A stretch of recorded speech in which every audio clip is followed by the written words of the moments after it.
நாங்கள் இந்த நற்செய்தி வாசகத்தில் நாங்கள் வாசித்தோம் 5ஆம் அதிகாரம், யோவான் 2ஆம் அதிகாரம் 5வது வசனத்திலே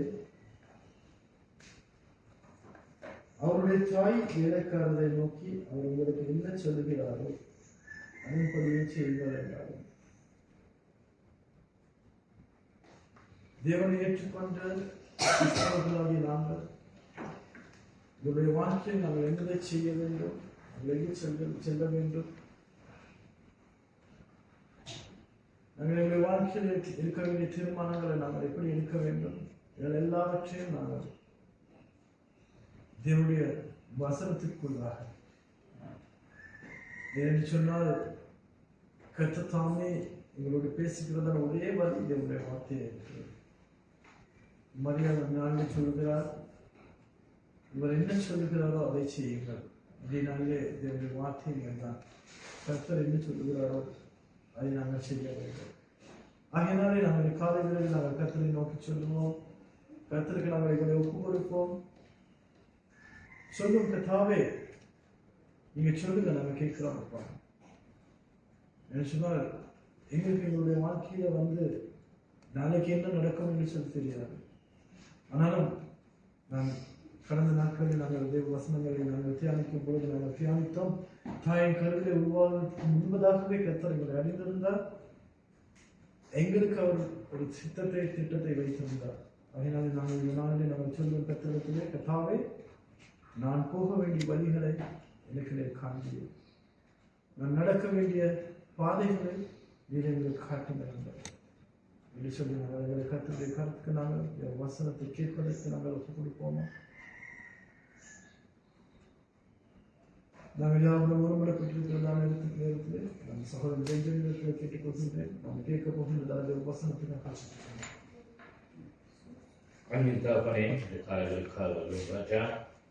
அன்றுவரே நீரே அந்த சுவாமி சகோதரன் நல்ல அன்றுவரே நீரே அவருக்குள்ளாய் இந்த வசனங்களை வெளிப்படுத்தும்.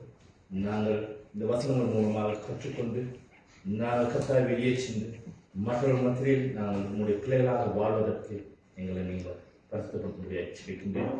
இந்த இடத்துக்கு வர முடியாமல் போன ஒரு பிள்ளைகளுக்காகவும் இந்த இடத்துல இருக்கின்ற ஒரு பிள்ளைகளுக்காக கிரைத்து அதை எங்களுக்கு ஊற்றுவியும் சுவாமி நீரே அவர் மூலமாக பேசும்படியாக எச்சரிக்கின்றேன். இந்த வசனங்கள் ஒவ்வொன்றும் எங்களுடைய உள்ளத்தில் ஆழமாய் புரியிருக்கிறார் காரியங்களை நீர் இந்த இடத்துல எப்போது நீ செய்து தர முடியாது. ஒவ்வொரு ஆசிரியரையும் வசனங்களை பேசுகின்ற சோதரன் நீ ஆசிரியர் இயேசு நீ கொண்ட முறையை நிச்சயமுள்ள நடத்திதாவே. வந்திருக்கோம்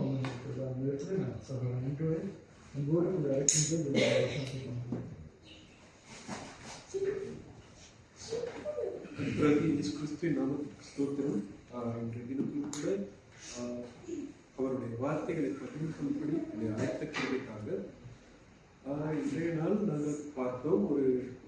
அதாவது விசேட நாளை குறித்து, அதாவது முதலாவது அற்புதம் நடந்து அந்த அந்த சம்பவத்தை குறித்து நாங்கள் இன்றைக்கு வாசிக்க கேட்போம்.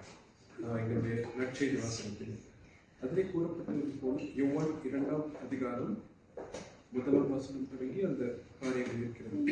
பாருங்க, அவருக்கு பிரதர் ஜெபத்தில் கூறியிருந்த அவங்க என்ன சொல்றாங்களோ அதை பற்றி செய்யுங்க அப்படின்னு ஒரு, அதாவது மரியாள் இயேசுவின் தாயாகிய மரியாள் அந்த சேவகர்கள் சொல்றாங்க, அவர் என்ன சொல்றாரோ அதை பற்றி செய்யுங்க. அதற்கு முன் இருக்கும் சில காரியங்களை குறித்து நாங்கள் பார்க்கிறோம். இங்கே பாருங்க, 3வது வசனத்தில் திராட்சை ரசம் குறைவுபட்ட போது இயேசுவின் தாய் அவரை நோக்கி அவர்களுக்கு திராட்சை ரசம் இல்லை என்றார்.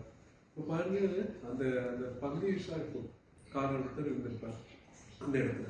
அதே மாதிரி அந்த கல்யாணம் இயேசுக்கு சம்பந்தம் இல்லாத ஒரு இடம், அவரும் அழைக்கப்பட்ட ஒருத்தரா அங்க போயிருக்கார், ஒரு விருந்தினரா. அந்த இடத்துல இயேசுவின் தாய் வந்து சொல்றாங்க இயேசு கிட்ட அங்க திராட்சை ரசம் குறைஞ்சிச்சு. அதுல இருந்து எங்களுக்கு என்ன தெரிஞ்சுக்கணும்னா, எங்களுக்கு குறைவுகள் ஏற்படலாம், ஆனா அதை நிவர்த்தி செய்யறதுக்கு இயேசு கிறிஸ்துவால மட்டும்தான் முடியும். அவங்க தாய் அதை அறிந்திருந்தாங்க, ஆனா அவங்க சில நேரங்களில் மறந்துடுவாங்க. அந்த கர்த்தர் சொல்லியிருக்கார் அவரோட பிள்ளை இல்லை, அவங்க ஒரு தாயை பற்றி சொல்லியிருப்பாங்க அப்படின்னு தெரியல. அவங்க பற்றி கம்ப்ளைண்ட் சொல்றாங்க. அப்படி குறைஞ்சிருச்சு. இப்போ இயேசு அதற்கு சொல்றார். அதற்கு இயேசு, ஸ்திரீ, எனக்கும் உனக்கும் என்ன, என் வேலை இன்னும் வரவில்லை என்றார். அப்ப பாருங்க, எல்லாத்துக்கும் ஒரு டைம் இருக்கு. இயேசு வந்து அந்த டைமை தாண்டி அவசரப்பட்டு எதுவுமே செய்ய மாட்டார். நாங்கள் கூட யாராவது சொல்றதுக்காக கேட்டு எதையும் செஞ்சு அவசரப்படக்கூடாது. சில நேரங்களில் உங்களுக்கு சொல்லலாம், இந்த நாளைக்கு இயேசு வரார் அப்படின்னு கூட உங்களை ஏமாற்ற வாய்ப்பு உண்டு. எங்களை ஏமாற்றுறதுக்கு எத்தனையோ விதங்கள்ல நாங்கள் வஞ்சிக்கப்படுறதுக்கு இருப்போம். ஆனால் நாங்கள் கர்த்தருக்குள் உறுதியாக இருந்தோம்னா வஞ்சிக்கப்பட மாட்டோம். இன்னைக்கு நாங்கள் அப்படி அதை குறித்து நாங்கள் பார்ப்போம். இன்னைக்கு இறுதியாக அவருடைய தாய் வேலைக்காரரை நோக்கி, அவர் உங்களுக்கு என்ன சொல்லுகிறாரோ அதன்படி செய்யுங்கள் என்றார். இப்ப பாருங்க, யூதர்கள் தங்களை சுத்திகரிக்கும் முறைமையின்படி ஒவ்வொன்றும் 2-3 குடம் தண்ணீர் கொள்ளத்தக்க 6 கச்சாடிகள் அங்கே வைத்திருந்தது. 6 கச்சாடி முந்தி காலத்துல அந்த கல்லால் செய்யப்பட்ட கச்சாடி தான் இருந்துச்சு. அதாவது நீங்க இப்ப கூட காணலாம், அந்த மாதிரி கச்சாடிக்கு பதிலா பயன்படுத்துற ஒரு பொருள், ஒரு டேங்க் மாதிரி இருக்கும். அது வந்து இந்த பள்ளி வாசல் அங்க நீங்க காணலாம். போயிட்டு சும்மா நீங்க பாருங்க, அவங்க எல்லாம் போறதுக்கு முன் அவங்களோட முகங்கள், கால்கள் அதை கொஞ்சம் கழுவி கொஞ்சம் சுத்திகரிப்பார்கள். நீங்க பார்த்துருப்பீங்க பள்ளிக்கு போறதுக்கு முன். இப்போ நாங்கள் அதை வைத்து இன்னும் சில காரியங்கள் நேற்று பேசப்பட்ட சில விஷயங்கள் இப்போ இங்கே சுத்திகரிப்பு சொல்லக்குள்ள நாங்கள் நினைப்போம் உடல் இந்த எங்களோட மேலோட்டமாக நாங்கள் சுத்திகரிக்கப்பட்டோம், இல்லாட்டி நான் வந்து பரிசுத்தன்னு சொல்லி நாங்களாக சொல்லிக்கிட்டோ போல நாங்கள் பரிசுத்தம் ஆகிட மாட்டோம். நாங்கள் இந்த வசனங்கள் கூடாக நடந்து கொள்ளும் போது கர்த்தர் எங்களோட இருப்ப நாங்களும் பரிசுத்தமாகும். ஏன்னா நாங்கள் பரிசுத்தமாக்குவதற்கே அழைக்கப்பட்டோம். அப்போ வார்த்தைகள் கூடாக நாங்கள் எப்பயும் உறுதியாக இருக்கணும். அதற்கூடாக எங்களை சுற்றி. மற்றபடி நீங்கள் இன்னொரு சந்தர்ப்பத்தில் இதற்கு முன் கேட்டிருப்பீங்க, பேதுரு இடத்துல இயேசு என்னுடைய கால்களை கழுவ வேண்டும் சொல்லக்குள்ள பேதுரு வந்து விடப்பட்டார். அப்போ இயேசு சொல்லுவார், நீ இதை குறித்து தெரிந்து கொண்டனா இப்படி சொல்ல மாட்டேன், அந்த மாதிரி ஒரு வார்த்தை சொல்லுவார். அப்போ பேதுரு சொல்லுவார், அப்படின்னா என்னை முழுமா குளிப்பாட்டுங்க அப்படின்னு சொல்லி சொல்லுவார். என்னுடைய கால்கள் மட்டுமில்லை, என் முழு உடலையும் கழுவுங்க அந்த மாதிரி சொல்லுவார் பேதுரு. அப்போ நாங்கள் பார்க்குறோம், அன்னைக்கு அந்த சுத்திகரிப்புன்னு சொல்லக்குள்ள நாங்கள் நினைப்போம் அந்த இந்து சுத்தத்தை பற்றி பேசலை. இப்போ இன்னைக்கு இந்த கச்சாடிகள் வைக்கப்பட்டிருந்துச்சு. மிகுதியா இந்த கச்சாடிகள் பயன்படுது என்னதுக்குன்னா, இப்போ திராட்சை ரசம், அதாவது முதலாவது அற்புதமாகிய அந்த தண்ணீர் திராட்சை ரசம் அந்த காட்சி இன்னைக்கு நடைபெறுது. பாருங்க, இயேசு அந்த வேலைக்காரரை நோக்கி, ஜாடிகளிலே தண்ணீர் நிரப்புங்கள் என்றார். அவர்கள் அவைகளை நிறைய நிரப்பினார்கள். இது வந்து 190 கேலனோ என்னமோ இந்த சொல்லி இருந்துச்சு. அதாவது அந்த அளவு சொல்ல 190 கேலன்ஸ் அப்படின்னு சொல்லி இந்த கூகுள்ல சொல்லி இருந்துச்சு. அது எப்படின்னு எனக்கு தெரியாது. அந்த கச்சாடிகள்லாம் இன்னும் இருக்கு. அது எப்படி இருந்தாலும் அந்த கச்சாடிகள் இன்னும் உலகத்துல அந்த 6 கச்சாடிகள் வைக்கப்பட்ட இடத்துல ஒரு சர்ச் இருக்குது. இப்ப அது இருக்குது. இன்னும் நீங்க எப்பயாவது ஒரு நாள் போக்குள்ள பார்க்கலாம்.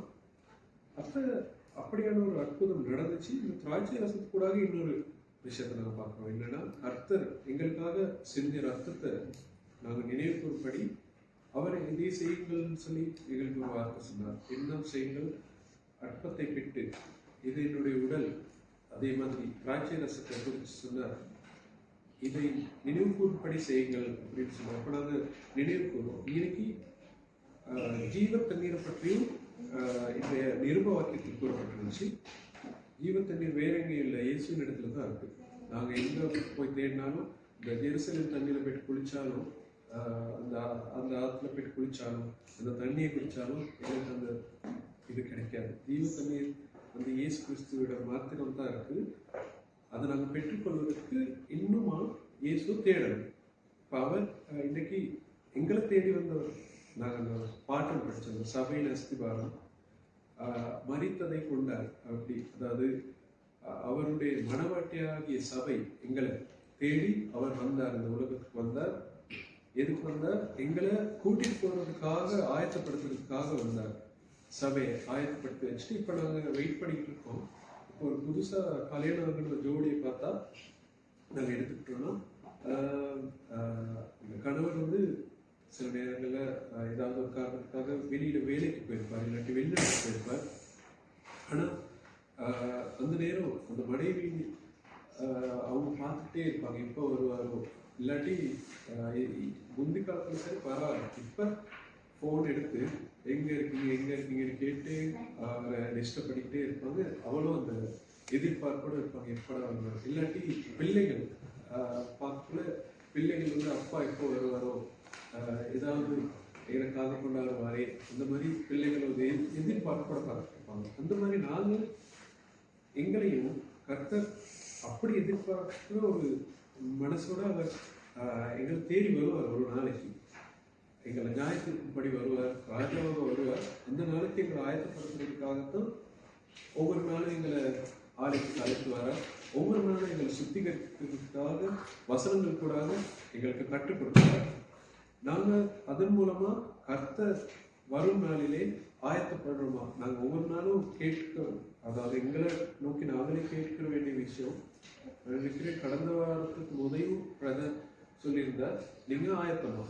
எங்களோட கிரைஸ்ட் சர்ச்சில் அதே தான் ஃபாதர் சொன்னாரு. அந்த என்னது ஒளிவு மலை ஆயத்தமாகிடுச்சு, இந்த காலநிலைகள் ஆயத்தமாகிடுச்சு, இயற்கை கூட ஆயத்தமாகிடுச்சு, நீங்களும் ஆயத்தமா கர்த்தருடைய வருகைக்கு. ஒவ்வொருத்தரும் அவங்கவுங்களுக்கு தான் தனிப்பட்ட முறையிலும் தெரியும். அதையும் பிரதர் குறிப்பிட்டிருந்தார் 2 வாரத்துக்கு முன். தனிப்பட்ட முறையில் எங்களுக்கு தெரியும், நாங்களும் ஆயத்தமா இருக்கோமா கர்த்தருடைய வருகைக்கு அப்படின்னு பார்ப்போம். இப்போ இன்னைக்கு இன்னுமா நாங்கள் ஆவின் கனிகளை குறித்து பார்ப்போம். இந்த காரியங்கள் எல்லாம் பெற்றுக்கொள்வதற்கு இந்த கலாத்தியர் 5ஆம் அதிகாரம் இதில் குறிப்பிட்டிருந்த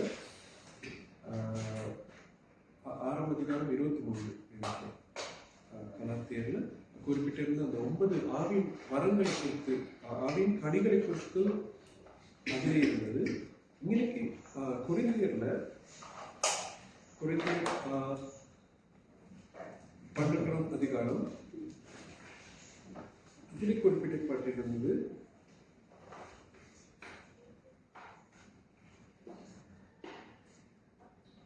அன்றையும் சகோதரரே, ஆவிக்குரிய வரங்களை குறித்து நீங்கள் அறியாதிருக்க எனக்கு மனதில்லை. நீங்கள் அஞ்ஞானிகளாக இருக்கும்போது ஏவப்பட்டபடியே உண்மையான விக்கிரகங்களிடத்தில் மனதை செலுத்தினீர்கள் என்று உங்களுக்கு தெரியுமே. ஆதலால் தேவனுடைய ஆவியினாலே பேசுகிற எவனும் இயேசுவை சபிக்கப்பட்டான் என்று இயேசுவை சபிக்கப்பட்டான் என்று சொல்ல மாட்டாதிருப்பான் என்றும், பரிசுத்த ஆவியினாலே அன்றி இயேசுவை கர்த்தர் என்று ஒருவனும் சொல்லக்கூடாது என்றும் உங்களுக்கு தெரிவிக்கிறேன். வரங்களில் வித்தியாசங்கள் உண்டு, ஆவியானவர் ஒருவரே. நாங்கள் வந்து குறிச்சி சிம்பிளா பார்க்கக்குள்ள ஒரு எக்ஸாம்பிள் எடுத்தா என்னது கொக்கோ கோலா, ஃபென்டா, ஸ்ப்ரைட், அந்த 3 எடுத்தா 3 எல்லாரும் நினைப்பாங்க வேற வேறு கம்பெனி. ஆனால் அது 3மே ஒரே கம்பெனி தான். அதே கம்பெனியில் தான் 3ஐயும், ஆனால் கலர் வித்தியாசம். இப்போ எல்லாரும் நினைச்சுட்டு இருப்பாங்க, எனக்கு ஃபென்டா தான் வேணும். அதில் வேறு சண்டை வேறு சில இடங்கள் நடக்கும். எனக்கு ஃபென்டா தான் வேணும், கோகோ கோலா வேணும், இல்லை எனக்கு ஸ்ப்ரைட், அந்த ஸ்ப்ரைட் தான் கொஞ்சம் நல்லம், உடலுக்கு நல்லம். 3மே சரியில்லை உடலுக்கு. அப்படிப்பட்ட அந்த பொருளை குறித்து நான் இன்னைக்கு பேசுறேன்னா, அது எங்களுக்கு சரியில்லாத ஒரு பொருள். ஆனால் எங்களுக்கு தெரியாது. பாருங்க, நாங்கள் கலர் வித்தியாசமாக இருக்குன்னு சொல்லி ஒன்று வந்து நல்லம் அப்படின்னு நினைச்சிட்டு இருக்கோம். அதுவும் இல்லை. இன்னைக்கு நாங்கள் சில நேரங்களில் எடுத்துக்கிட்டோம்னா, பரிசுத்தாவியானவர் இல்லைன்னு சொல்லி சொல்வதற்கு சில ஆட்கள் சொல்லுவாங்க, அந்நிய பாஷை பேச தெரியல, அதனால அவருக்கு பரிசுத்தாவியானவர் இல்லை. அப்படி இல்லாட்டி கொஞ்சம் சத்தமாக சில சபைகளில் அமைதியாக இருக்கும், சில சபைகளில் சத்தமாக கத்தி என்னது அல்லேலூயா சொல்லி இந்த ஸ்தோத்திரை கத்துவாங்க. கடந்த வாரத்தில் அங்கே கிரைஸ்ட் சர்ச்சில் ஃபாதர் சொல்லியிருந்தார் ஒரு ஜெப கூட்டத்தில், நீங்கள் சில நேரங்களில் பக்கத்து வீட்டுக்காரர் எழுப்புறதுக்காக கூட அல்லேலூயான்னு சொல்லி பெரிய சத்தமாக கத்தி அவங்கள டிஸ்டர்ப் பண்ணிட்டு இருப்பீங்க. உங்ககிட்ட கிரியே இருக்காது. சில நேரங்கள் நீங்கள் அப்படி இருப்பீங்க அப்படின்னு சொல்லி ஒரு வார்த்தை சொல்லுவாங்க. அது கூட உண்மை.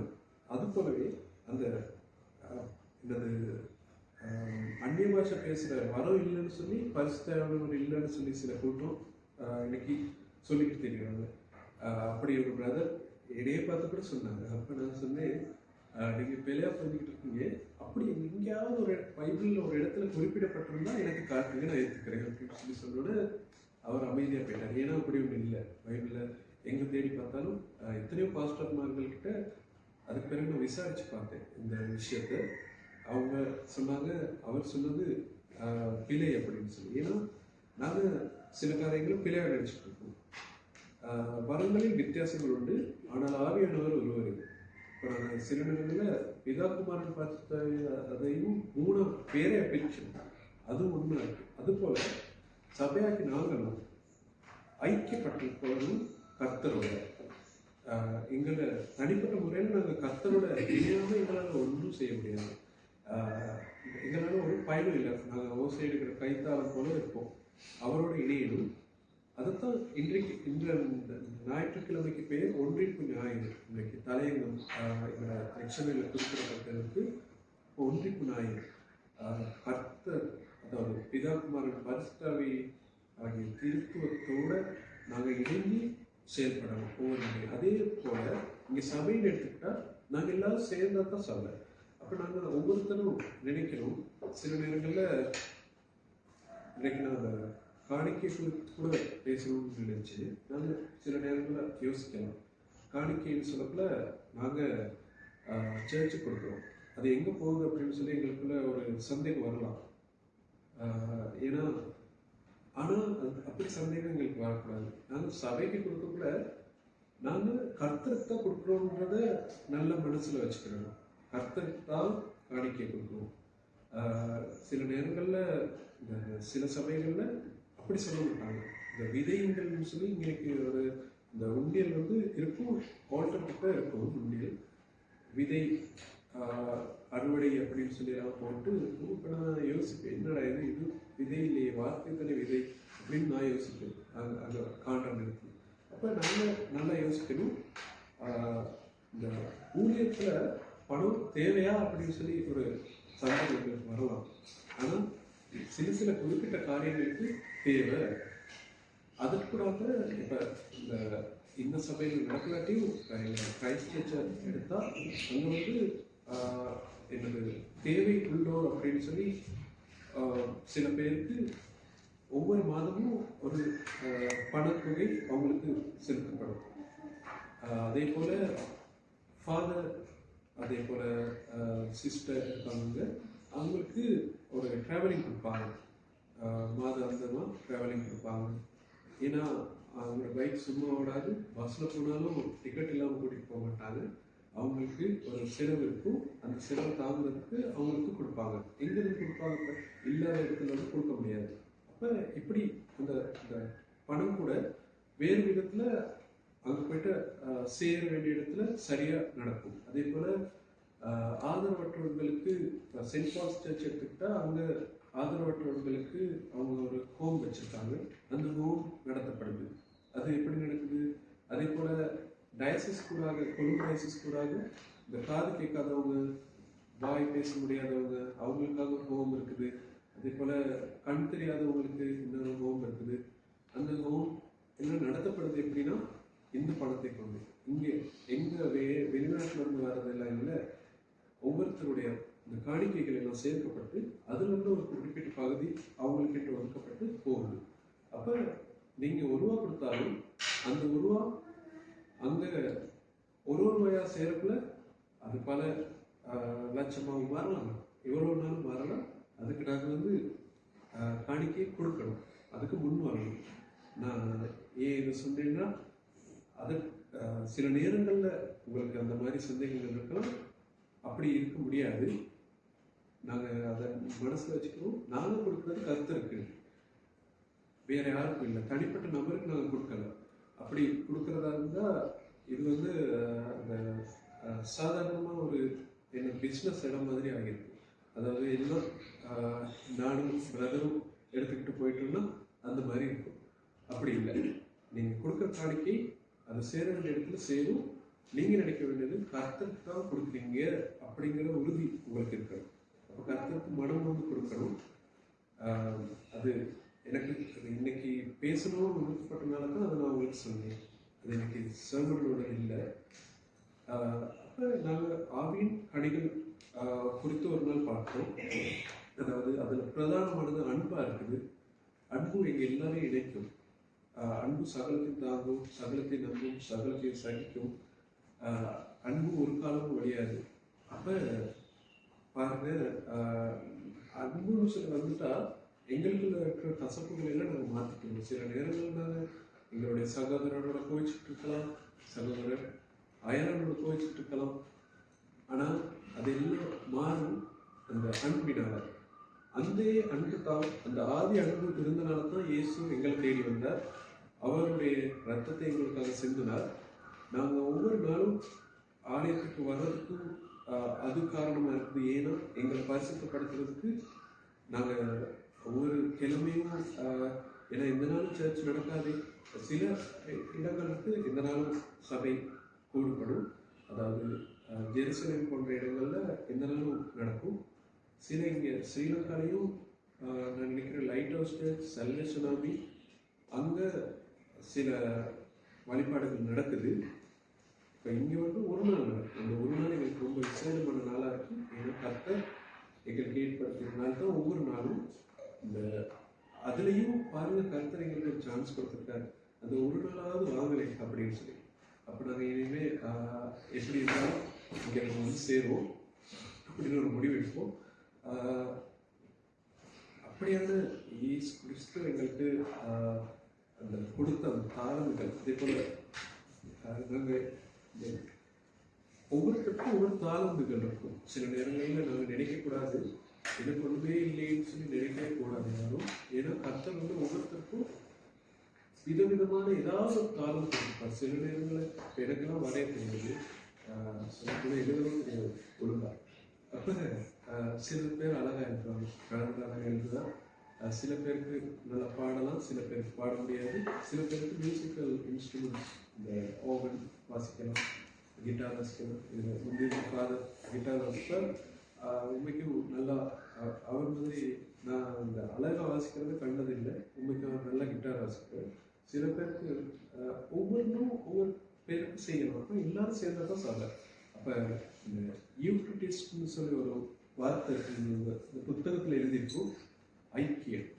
அதாவது அதோட அர்த்தம் நாங்கள் எல்லாரும் இணைந்து கடைசியாக இன்றைய அந்த முடிவில் உங்களுக்கு சொல்ல வேண்டியது என்னன்னா, இயேசு கிறிஸ்து இந்த கச்சாடுகளை இந்த திராட்சை ரசம் மாற்றுறதுக்கு கூட எங்களுக்கு கடைசியாக சொல்ல வரல.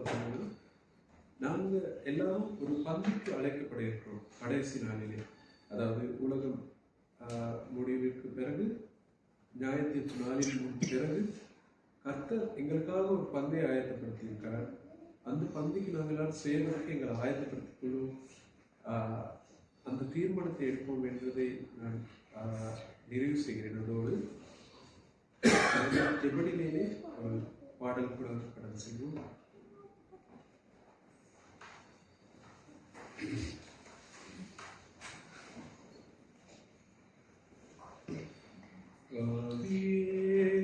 மகிமையின் ஆவியே வாருமே என் துணையாளரே. ஆவியே மகிமையின் ஆவியே வாருமே என் துணையாளரே. ஜீவநதியே பாய்ந்து செல்லுதே, தாகம் தீர்ப்பவரே. அன்பின் ஆவியே பேசும் தெய்வமே, துணையாளரே, தாகம் தீர்ப்பவரே.